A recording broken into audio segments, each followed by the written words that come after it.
close-up of my hands. I should have used palm olive today.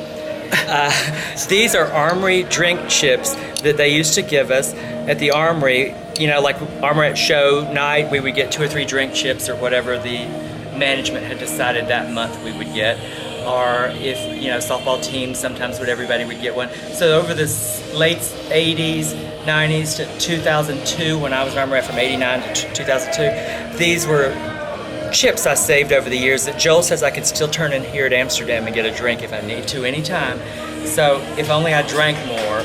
I've gotten too old to keep drinking or I'd have diabetes and death probably. So I just save these as souvenirs now, and we'll maybe next year have earrings out of them or necklace or something.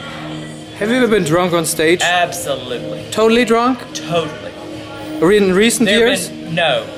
Back in the Armory days, they would feed Maytag and I shots of Goldslager or anything else, and literally there were nights. That's why they put the blue lines down this middle of Peachtree and Piedmont in 1996. They thought it was for the Olympics, but it was so Maytag and I could find our way home. The blue stripe, you know, for the road race.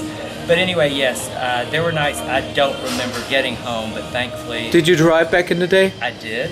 Always. Did we all? We all did, and we didn't really think about... Now I would not think about the condition I was in any of those Sunday nights ever driving.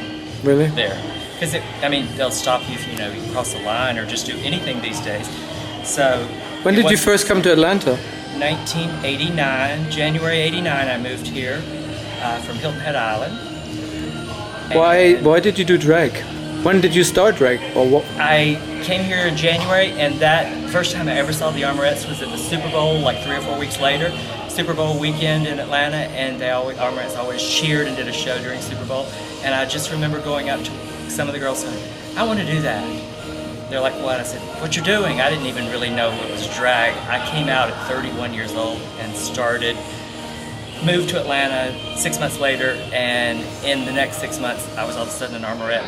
The first year they had auditions in 1989, I auditioned to be an Armorette with, Kitty LaClaw, who's still around here in Atlanta, and Beverly Hills, and Misty Waters.